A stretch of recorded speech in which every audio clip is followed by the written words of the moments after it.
నిజామాబాద్ జిల్లా కోటగిరి మండలం కేంద్రం ఎన్టీఆర్ చౌరస్తా వద్ద కొత్తపల్లి వెళ్లే రోడ్డుతో పాటు కోటగిరి నుంచి పొతంగల్ వెళ్లే రోడ్డు గుంతలమయమై మారిందని ఆర్ఎన్బి అధికారులు ఇటువైపు కన్నెత్తి చూడకపోవడం సిగ్గుచేటని ఆర్ఎన్బి అధికారుల తీరుపై గ్రామస్తులు ఆగ్రహం వ్యక్తం చేస్తున్నారు. జిల్లపల్లి వెళ్లే రోడ్డు గుంతలమయంగా మారిందని, అక్కడే ఉన్న ప్రధాన రహదారి పెద్ద గుంతలమయంగా మారిందని, కోటగిరి నుంచి రుద్రూర్ను వెళ్లే ప్రధాన రహదారి గుంతలమయంగా మారిందని, అక్కడెక్కడ పట్టించుకునే నాదుడు కరువయ్యాడని ప్రజలు ఆవేదన వ్యక్తం చేస్తున్నారు. అనేక రోజుల నుంచి రోడ్డు ప్రమాదాలు జరిగి ప్రాణాలు పోతున్నాయని, ఇప్పటికైనా సోయి లేకుండా నిద్రపోతున్న ఆర్ఎన్బి నిద్ర లేవాలని ప్రయాణికులు వాహనదారులు కోరుతున్నారు.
మాజీ ముఖ్యమంత్రి మన తెలుగు రాష్ట్రాల వీరాభిమానులు అందరి అభిమానులు ఎన్టీఆర్ గారి విగ్రహం వద్ద ప్రధాన రహదారి చూస్తే ఎంత అభిమానంగా ఉందంటే, సిగ్గు శరం ఉంటే ఆర్ఎన్బి అధికారులకు ఈ రోడ్లు బాగు చేయమంటున్నారు. నేను అంతలే, పబ్లిక్ అంటున్నారు. సిగ్గు శరం ఉంటే ఆర్ఎన్బి అధికారులు ఈ రోడ్లు బాగు చేసి ప్రాణాలు కాపాడమంటున్నారు. ప్రాణాలు కాపాడాలని దుస్థితిలో ఉన్న ఆర్ఎన్బి మేలుకు అని ప్రజలు చెప్తున్నారు. నేనేమంటానే ఆర్ఎన్బి అధికారులకు ప్రాధాన్యం చేస్తున్నా, ప్రజలు అంటున్న మాట చెప్తున్నా. ఇప్పటికైనా సోయి లేకుండా నిద్రావసరం ఉన్న ఆర్ఎన్బి అధికారులు నిద్ర చేసి ఈ గుంటలు కూర్చోనని పబ్లిక్ అంటున్నారు.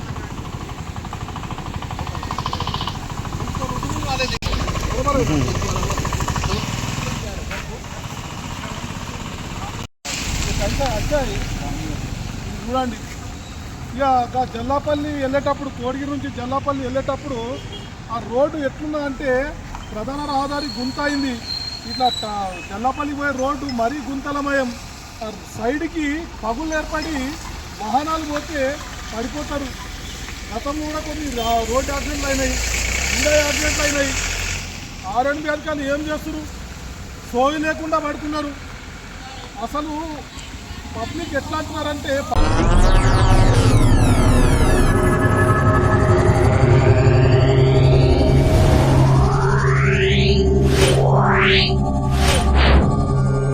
Yeah.